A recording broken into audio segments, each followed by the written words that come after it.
बोलिए श्री प्राणनाथ प्यारे की जय। बोलिए श्री सद्गुरु महाराज की जय। सुंदर साथ जी, जुगलदास जी की पाती का ये छठा हरफ चल रहा है।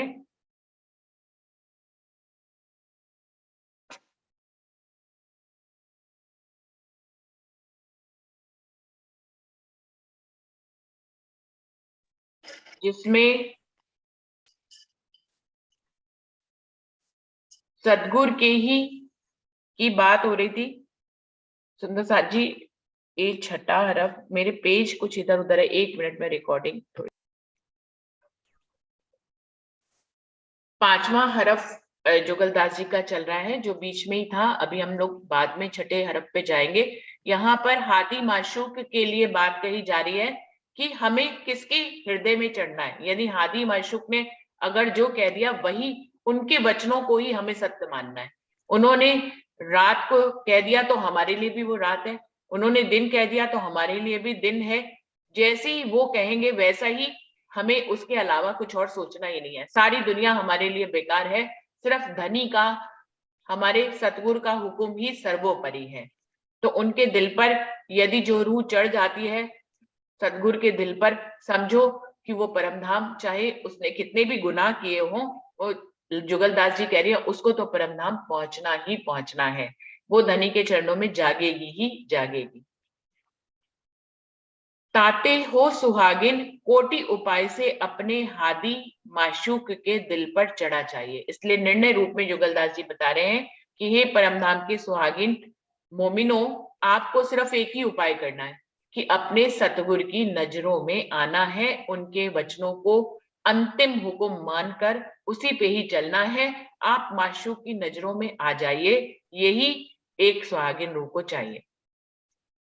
कोटि उपाय से मतलब कोई भी उपाय करना पड़े, बस आपको अपने हादी माशूक के दिल पर चढ़ा चाहिए। मतलब अपने सतगुरु के दिल तक आपको पहुंचना ही पहुंचना है। आप सतगुरु के दिल तक पहुंचे, समझो आप राज्य के दिल तक पहुंच गए। यह लाख बातों का एक मुद्दा है, और जो कछु होनी अनहोनी जोग अजोग हुक्म होए, सो उत्तम से उत्तम जान पहचान के बड़े उछरंग में अपने अहो भाग्य मान को तत्क्षण कबूल करना। और कोई सुंदर साथ बताएं इसका भाव क्या कह रहे हैं। ये समझ में आ गया कि इसको दोबारा पढ़ूं? थोड़ी लंबी सी लाइन है। लाख बातों का एक मुद्दा है, मतलब कितनी भी बातें कहें एक ही बात समझ लीजिए। और जो कछु होनी अनहोनी जोग अजोग हुक्म होए, सो उत्तम से उत्तम जान पहचान के बड़े उछरंग में अपने अहो भाग्य भाग्य मान को तत्क्षण कबूल करना। अंशु बताओ आप क्या कह रहे हैं। हाँ जी, प्रणाम जी। नाम की वो कह रहे हैं कि हुक्म हादी का अगर कोई ऐसा भी हुक्म हो जो हमें लग रहा हो कि मतलब ये तो बिल्कुल अनहोनी सी बात है, ऐसा तो कभी हो भी नहीं सकता है, वो मुझे ऐसा करने को कह रहे हैं, या मेरे योग्य नहीं है, मेरे योग्य हो या मेरे अयोग्य हो, मेरे से होने लायक हो या ना होने लायक हो, लेकिन फिर भी वही उत्तम है। उसी को ही उत्तम मान के जो भी हुक्म किया है उसको बड़े उछरंग से, बहुत उमंग से उसको शिरोधार्य करना चाहिए, और अपना अहो भाग्य मान के उसको तुरंत कबूल कर लेना चाहिए। कोई ऐसी बात भी अगर कह दे कि मुझे लगे ये काम तो मैं कर ही नहीं सकती, ये काम कैसे कर सकती हूँ मैं, लेकिन वो क्योंकि मेरे हादी का हुक्म है तो मुझे वही करना है। जैसे छत्रसाल जी को हुक्म करा कि आप तलवार लेके युद्ध में जा रहे हो, 5000 की सेना थी, पर किसी को मारना नहीं इस तलवार से। तो हम अपनी बुद्धि से सोचे कि भाई तलवार लेकर हम जा रहे हैं लड़ने के लिए, इतनी उनकी सेना है, तो हम किसी को मारेंगे नहीं तो खुद ही मर के ही आएंगे फिर तो। यहाँ की बुद्धि से सोचे तो ऐसा ही लगेगा ना कि भाई आप तो कह रहे हो किसी को मारना ही नहीं, और हमेशा तो पीछे चलता है राजा, आज आप सबसे फ्रंट में चलना, तो भैया पक्का ही मर के ही आएंगे, आज तो ये क्या करवा रहे हैं। हमारी जैसी बुद्धि सोचे तो ऐसा ही दिमाग में आ जाए। और देखो जीत के आ गए, अपने 25 खाली उनके पास सैनिक थे और उनकी 5,000 की सेना को हरा कर आ गए। तो यहाँ की बुद्धि से सोचा ही नहीं उन्होंने कुछ भी। ठीक है, जो उन्होंने कहा जैसा हुक्म है उसको मान के, हुक्म मान के हाथी का, और चले गए, सबसे आगे सेना में चल पड़े। और उस तलवार से किसी का वध भी नहीं करा। उन्हें क्या पता था कि इस तलवार से आज आपस में ही लड़के मरने वाले। पहले थोड़ी पता था, ये तो जाके देखा ना। पर उसको भी हुक्म मान के चले गए छत्रसाल जी, उसको भी अपने हाथी का हुक्म मान के और से लड़ने के लिए चले गए। वो तो यही करने आए थे, प्रणाम, आज मेरा पहला और आखिरी प्रणाम आप स्वीकार कर लो कि अब तो मैं आपसे मिलूंगा ही नहीं, अब मैं कहाँ बच के आऊंगा। पर फिर भी जीत के आ गए। तो जो भी हाथी का हुक्म हो उसको बस कुछ रंग से बड़ी, ये नहीं कि ठीक है अब कहा है तो करना तो पड़ेगा, ऐसा भी दिल में लेकर नहीं, पूरी उमंग से अपने सतगुरु महाराज के हुक्म को शिरोधार्य करना चाहिए। अपना वो भाग्य मानना चाहिए कि आपने मुझे आज कुछ हुक्म किया है। बिल्कुल। तो हुक्म को इस 5वें हरफ में कहा जा रहा है कि सतगुरु के हुक्म को ही अंतिम हुक्म मानना है और इस पे इतना विश्वास रखना है कि मतलब आपको कुछ सोचना ही नहीं है, यही आपके लिए अंतिम हुक्म होगा, यही आपको विश्वास रखना है, उसमें संशय नहीं लाना है। जो अभी अंशु बता रहे हैं कि जुगलदास जी बता रहे हैं कि वो आपके काबिल हो या ना हो, आपको अटपटा सा भी लगे, यार ये कैसा हुक्म कर दिया, तो आपको इस बारे में कुछ भी नहीं सोचना है, कोई संशय ही नहीं लाना है, उसी को ही अंतिम आज्ञा मानकर और अपना भाग्य मानकर उसको कबूल करना है। तो हे सुहागिन, अपने तन मन धन को ऐसे समझे रहना जैसे राजा की कोई चीज कोई खिदमतगार सेवक लिए होवे। तो कह रहे हैं आपको अपना जो ये दुनिया का तन है, इसके अंदर जो आपका मन है, जो ये आपका धन है, इसको आपको इस जीवन में ऐसे समझ कर रखना है, चलाना है जैसे किसी राजा की कोई अमानत आपके पास हो। आपको इस तन मन धन को अपना समझना ही नहीं है। इस तन मन को आपको यही समझना है कि ये जो मेरे प्रीतम अक्षरातीत पूर्ण पारब्रह्म है, उनकी ही ये कोई नियामत है जो मैं संभाल कर रख रही हूं, ये मेरी तो है ही नहीं, उन्होंने मुझे दी है, उन्हीं की ही है। तो अपने आप को रूह मोमिन को ऐसे समझना है जैसे वो अपने आप में कुछ नहीं है, वो जो यहाँ इस दुनिया में जीवन यापन कर रही है ये उनके धनी की ही अमानत है, अपने आप को उनकी अमानत समझना है। तन मन धन को ऐसे समझे रहना है जैसे राजा की कोई चीज कोई खिदमतगार सेवक लिए होवे है। जाही छिन, एक मिनट सुंदर सा जी, जरा मैं किसी का माइक जरा,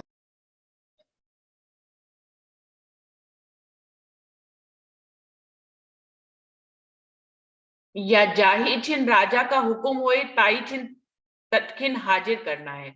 अपने तन मन धन को धनी की अमानत समझना है और ऐसा समझना है कि ये राजा का की कोई चीज है जो उन्होंने हमें संभालने के लिए दी है, और जिस पल राजा हुक्म करेगा उसी क्षण इसको उनके सामने हाजिर करना है। इस प्रकार से उनके हुक्म की अदुली करनी है, हमें उनके हुक्म को अपना समझना है।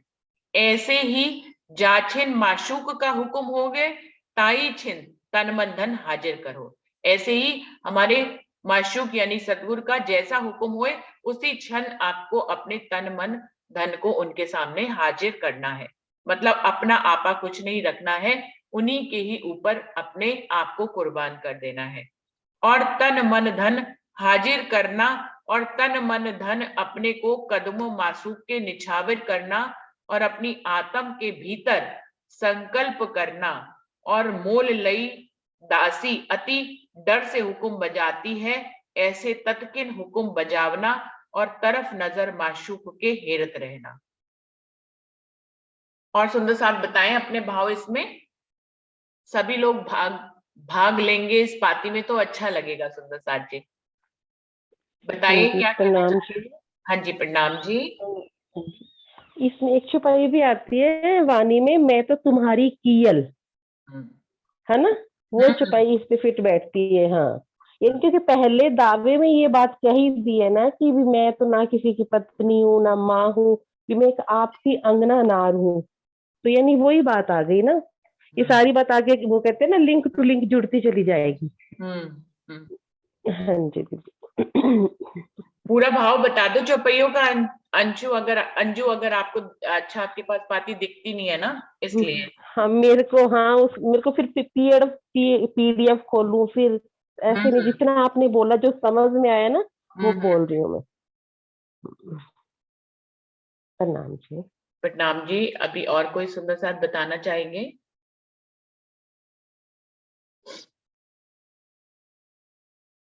सुंदर साथ जी, आप सब शामिल होंगे तो अच्छा लगेगा। और कोई सुंदर साथ बताएंगे? तो जिस प्रकार अपने तन मन धन को, रूहों को ऐसे संभाल के रखना है जैसे कि वो उनके प्रियतम की अमानत है, और जैसे ही उनका हुक्म हो अपने तन मन धन को उनके सामने हाजिर करना है, और उनके ऊपर अपने तन मन धन को निछावर भी करना है। और अपनी आत्मा के भीतर वो कह रहे हैं, ये दृढ़ संकल्प कर लेना है रूह को, कि जैसे कि उदाहरण दे रहे हैं कि जैसे कोई किसी दासी को कोई राजा मोल ले लेता है तो उसका हुक्म वो बजाती है, मतलब वो तो उसी के ऊपर है अब, क्योंकि उसने उसको मोल ले लिया है, जैसा वो हुक्म करेगा दासी को वैसा ही करना पड़ेगा। तो वो कह रहे हैं कि बिल्कुल ऐसा ही संकल्प रूह को अपने हृदय में करना है, ऐसे ही तत्क्षण हुक्म बजाना है, और तरफ नजर माशूक के हिरत रहना है। उसको वैसे ही हुक्म उनका बजाना है, उनके हुक्म को शिरोधार्य करना है, और हल पर हर घड़ी अपने माशूक को अपनी नजरों से दीदार करते रहना है, देखते रहना है, क्योंकि उसके अतिरिक्त उसके हृदय में कोई और होना ही नहीं चाहिए। उसको हर पल हर घड़ी अपने माशूक का दीदार करना है, अपने हृदय में बसाना है, उसके हुक्म को ही अंतिम हुक्म मानना है। तो ये है पांचवा हरफ, जिसमें जुगलदास जी ने कहा है कि सतगुरु के हुक्म को ही अंतिम हुक्म होता है, उसी उसी हुक्म पे हमें चलना है।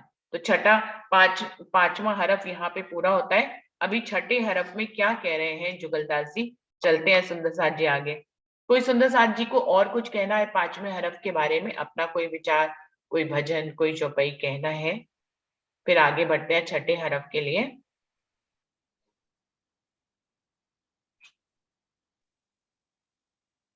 छठा हरफ क्या कह रहा है दीदी? खिलवत में पढ़ रहे हैं ना कि राज्य की मैं जब तक नहीं आती है तब तक हम मतलब रहनी में नहीं आते, और राज्य की मैं तब जब तक रहनी में नहीं आएंगे तब तक राज्य की मैं नहीं आएगी, और जब तक राज्य की मैं नहीं आएगी तब तक हम वहां के सुख नहीं ले सकते। तो ये सारी बातें पूरा ऐसा लग रहा है कि वही खिलवत चल रही है। रहनी ही है कि आपके हुक्म के तले हम खड़े हैं, जैसे जानो वैसे मैं करती चली जाऊंगी। अच्छा है, भला है, दुख है, सुख है, हर चीज में आपकी मर्जी है।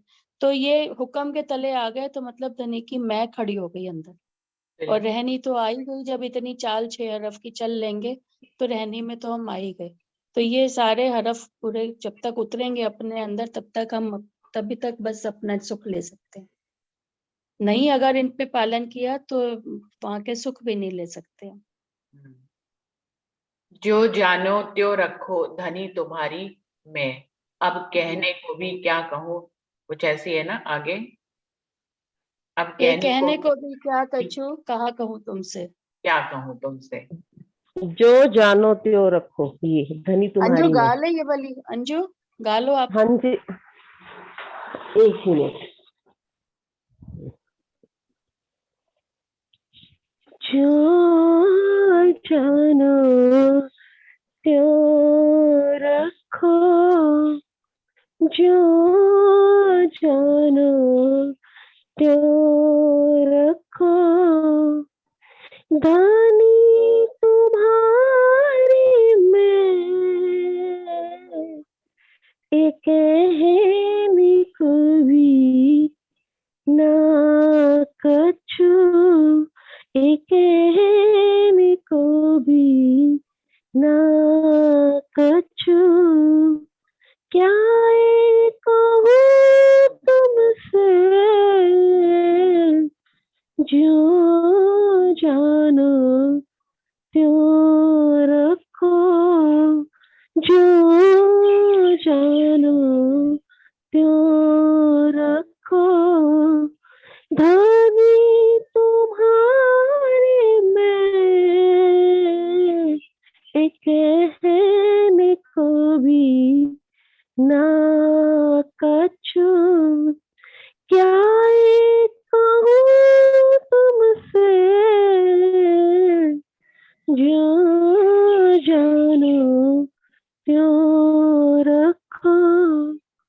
प्रणाम जी।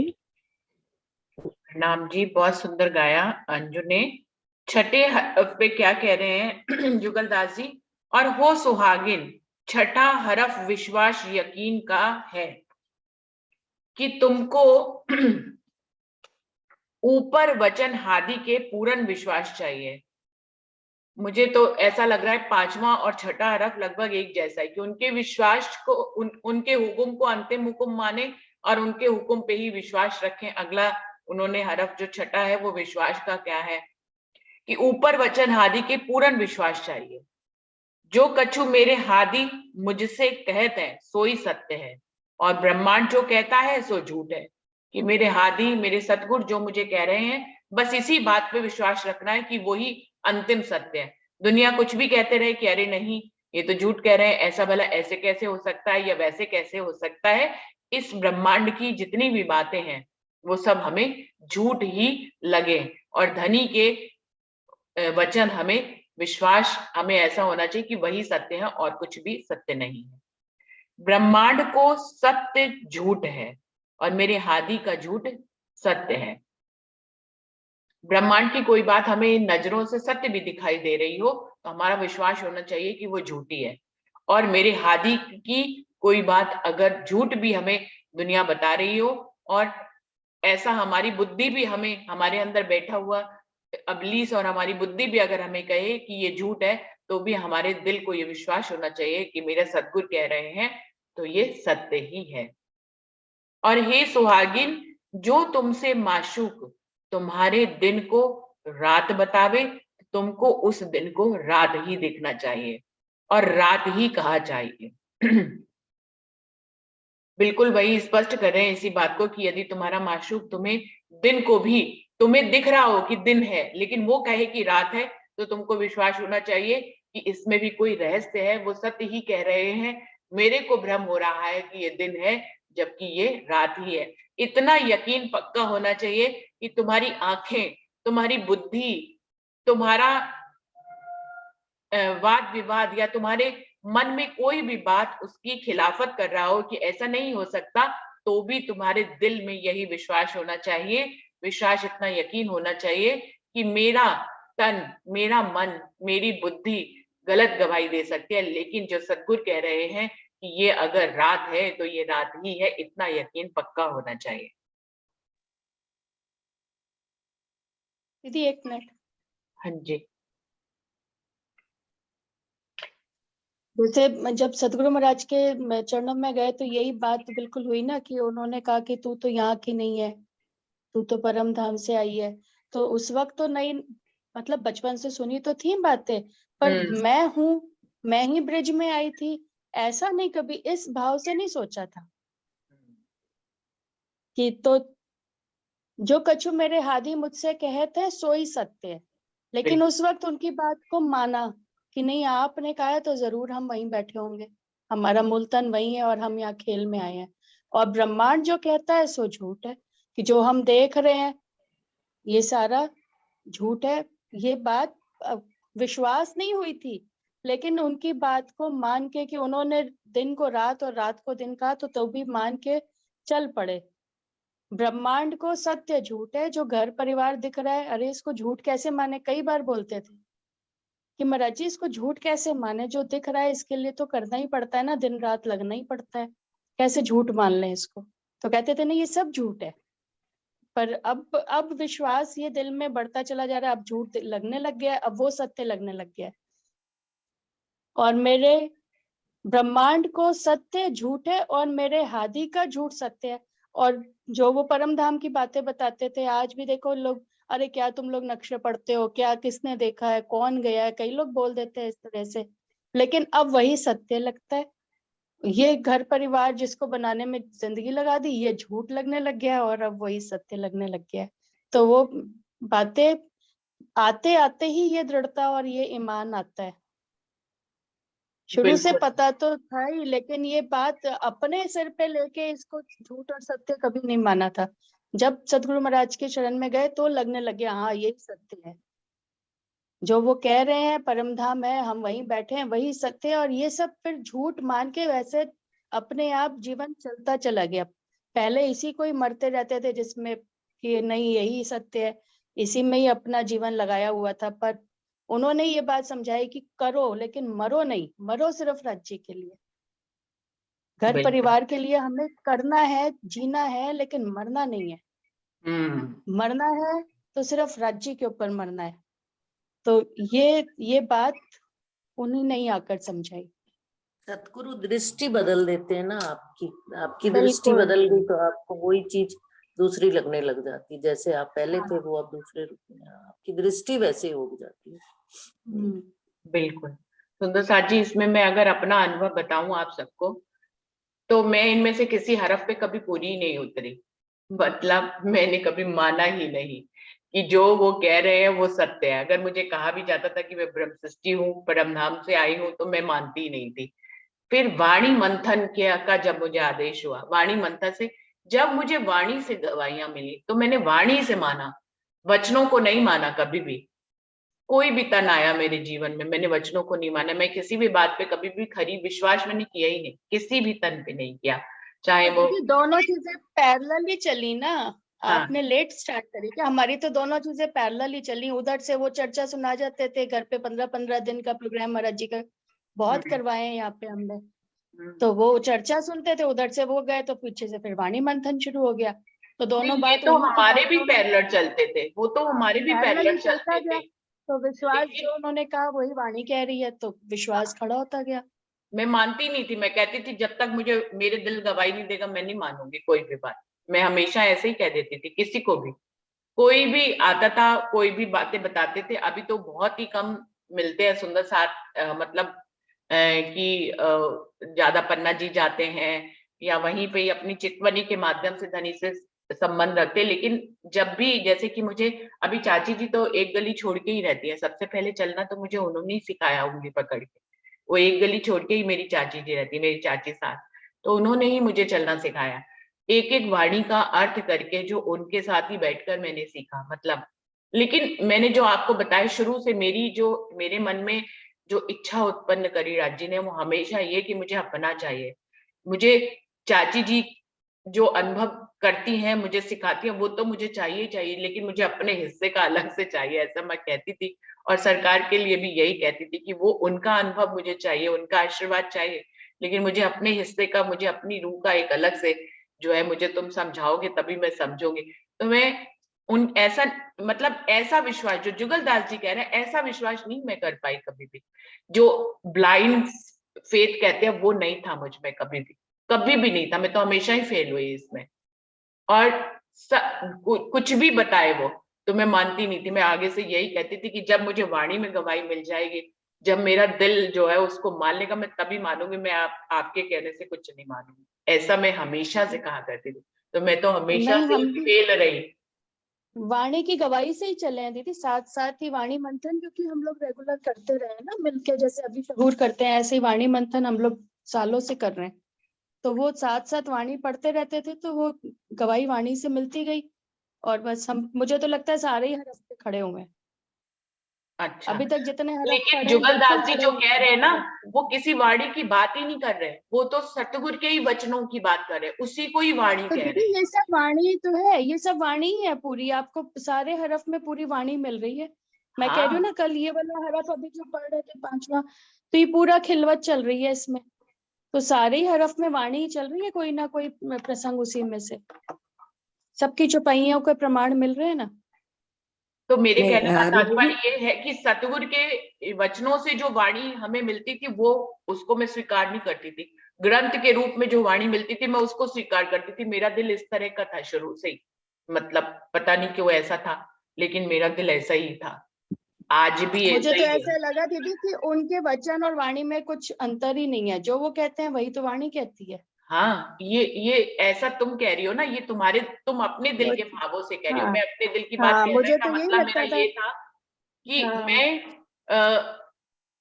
मतलब मैंने कुछ भी कह लो, जो भी मेरे साथ रहे, जिन्होंने भी मुझे जगाया, चलना सिखाया, चाहे वो चाची जी हो, सरकार हो, या और भी बहुत से सुंदर साथ आए जिन्होंने मुझे चलना सिखाया, लेकिन मैं हमेशा मतलब उनकी बात को सुन लेती थी, मेरा दिल मानता नहीं था। और फिर तब स्वीकार करता था जब वाणी से मुझे वो वाली बात मिल जाती थी। मेरा कनेक्शन हमेशा से मैं अपने शब्दों में कहने का भाव आप लोग को दर्शा रही हूँ कि मेरा कनेक्शन हमेशा वाणी से के लिए ज्यादा रहा, पता नहीं क्यों ऐसा था। और जो भी तन मेरे जीवन में आए उनकी बातों को मैं सुनती थी। अब सुनती थी तब उनसे लगाव था, तभी तो सुनती थी, तभी तो समझती थी। लेकिन पता नहीं क्यों जो ये जुगलदास जी जिस विश्वास की बात कर रहे हैं वो विश्वास मेरे अंदर नहीं था। मैं तो अपने आप को फेल ही मानूंगी कि मैंने कभी वैसा विश्वास किया नहीं, कभी भी नहीं किया। तो और ये सुहागी जो तुमसे माशूक तुम्हारे दिन को रात बतावे तो तुमको उस दिन को रात ही देखना चाहिए और रात ही कहा चाहिए। सो हे सुहागिन, यकीन ईमान इसी का नाम है। इसी का नाम यकीन और ईमान है कि जो मेरे सद्गुरु ने कह दिया वही अखंड सत्य है, मुझे इसके अलावा और कोई बात नहीं पता। और कसम है मुझको अल्लाह की और रसूल अल्लाह की, जो सतगुरु में और पूर्ण ब्रह्म में एक जर्रे भर फर्क है। मतलब सतगुरु और राज्य में हमें कोई भी भेद नहीं करना है। सतगुरु ही पूर्ण ब्रह्म है और पूर्ण ब्रह्म ही सतगुरु है। दोनों ही अरसपरस है, उनको दो नहीं मानना है। ऐसी खुद को कसम देनी है, अपने आप को ऐसी कसम देनी है कि मुझे सतगुरु में ही पूर्ण ब्रह्म है और उनमें दोनों में जरा सा भी फर्क नहीं है। मुरीद में और फर्क है, मुरीद में और फर्क है। ईमान आकीन देखने पहचान आउन उसी में है। और नहीं तो जैसा कछु नहीं तो जैसा कछु ही फुरमाया है, वैसा ईमान विश्वास यकीन आवे तो सत्य है, सत्य है, सत्य है। उसको इसी जन्म में पूर्ण ब्रह्म के दर्शन और जो सुख मरे पीछे होता है सो जीवत जी सो सुख बिन ही श्रम किए। और जिस मकान में कोटि वर्ष चलने से ना पहुंचे उस मकान को एक पलक में दाखिल होवे। ताते हे सुहागिन, तुम और वचन हादि के यकीन ल्यावो और दूसरी बात दिल में भुलाए दो। वही बात को उन्होंने अलग ढंग से फिर से कहा है कि उसी को ही यकीन मानना है तुम्हें, हादी के ही वचनों को। और उसको यदि तुमने यकीन मान लिया, बल्कि ऐसी कसम ही खा लेनी है कि मुझे इसके अलावा कुछ देखना ही नहीं है, और यदि तुम ऐसा कर गुजरे तो जिस घर को परमधाम को कह रहे हैं, जिस परमधाम में लोग करोड़ों श्रम करके अग्नि में बैठकर पहाड़ों से गिरकर और बर्फों में गलकर भी जो लोग उस परमधाम तक नहीं पहुंच पाते हैं और उस अक्षरति पूर्ण पारब्रह्म का दर्शन नहीं कर पाते हैं, वो तुम्हें ऐसा विश्वास करने पर तुम्हें इसी दुनिया में, वो तो बार बार कह रहे हैं, इसी दुनिया में इन्हीं आंखों से इसी जीव के रहते तुम्हें वो परमधाम दिखेगा और धनी का दर्शन होगा। तो इसलिए हे सुहागिन, तुम्हें हादी के वचनों पर ही यकीन करना है और बाकी सब बातों को भुला देना है। और कोई सुंदर साथ इसका उदाहरण अपने शब्दों में कुछ भी कहना चाहे तो जरूर बताएं।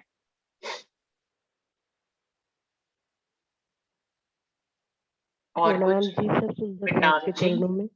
प्रणाम जी। ये विजय दीदी एक पहले भजन बता रही थी, वो जो तुमको हो पसंद वही बात करेंगे, जो दिन को कहो दिन तो रात को रात कहेंगे। ये विजय दीदी चाहते हैं तो हो सकता है उनके पास हो भी ये भजन बोले। विजय दीदी गाइए।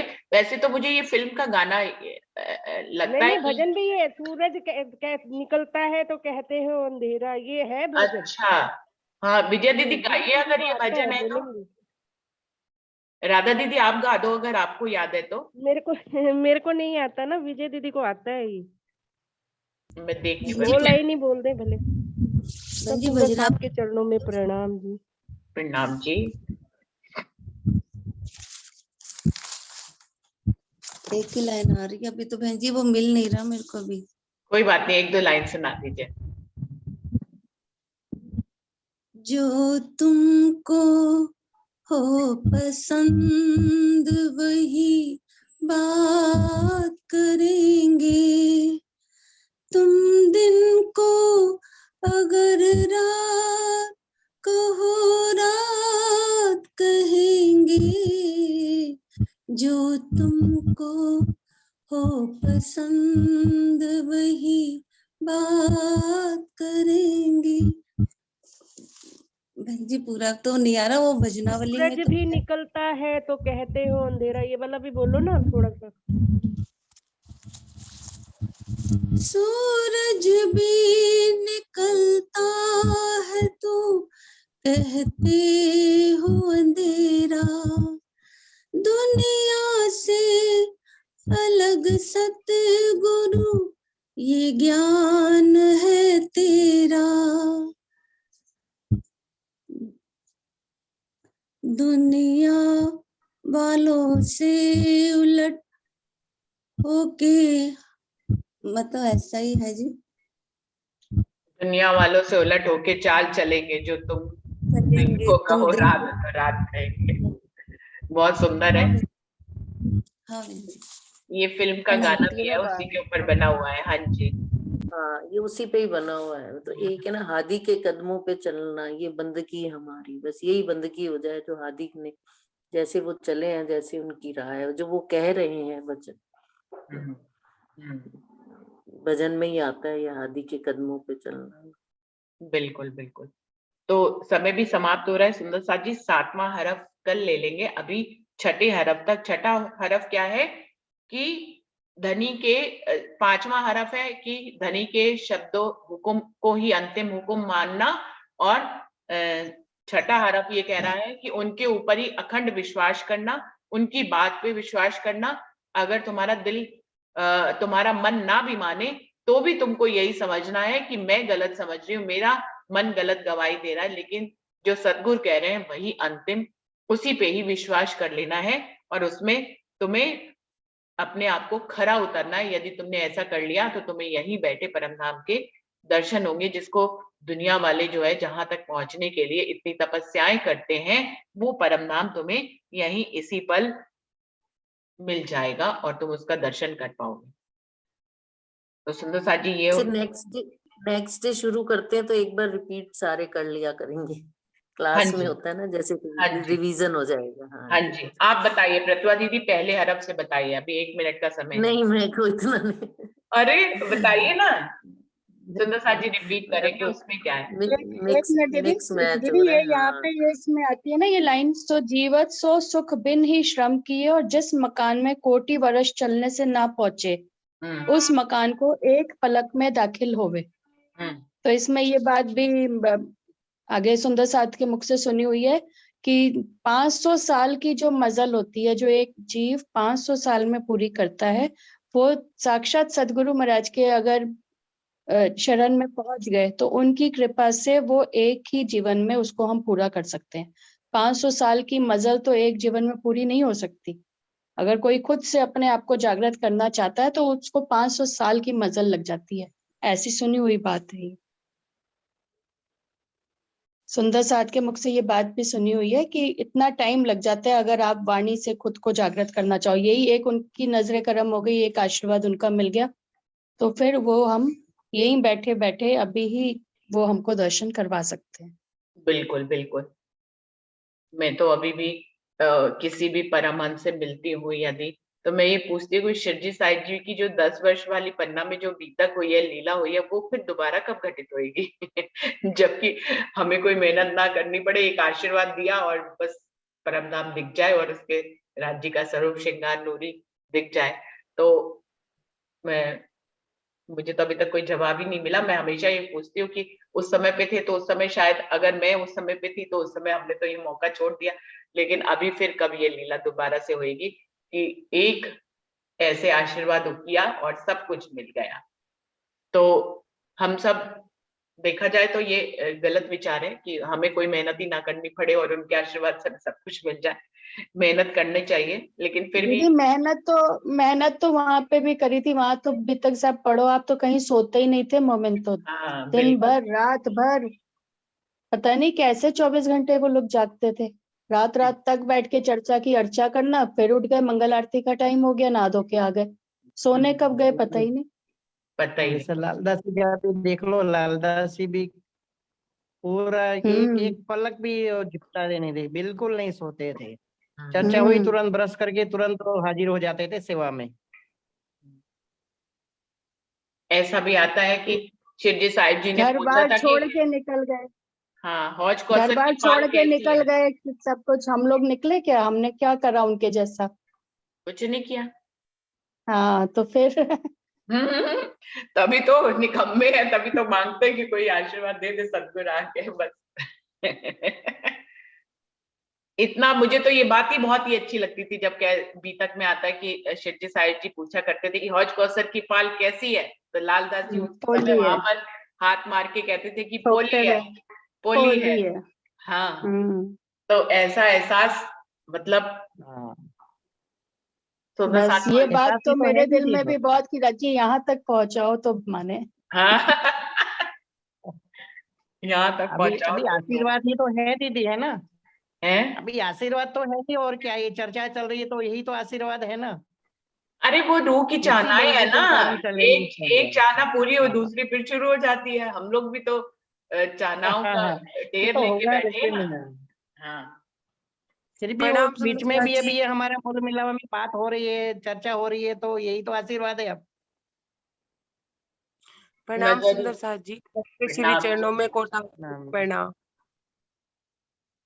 हाँ रंजना बताओ। आपको चरणों की कोटान मैं कोट आप प्रणाम जी। सबको प्रणाम करना चाहती थी क्योंकि काफी टाइम से आप लोगों से मुलाकात नहीं हुई थी मेरी ग्रुप में। अभी पन्ना में ही हो कि आ गए हो? नहीं आ गई प्रणाम मैं, जी, हैं? प्रणाम जी, रुचि प्रणाम जी, बस सब रात सुंदर को आ साथ गई को थी। प्रणाम जी। प्रणाम जी। श्रेष्ठ आंटी ने आज कैमरा खोला है। प्रणाम जी, प्रणाम जी। प्रणाम जी।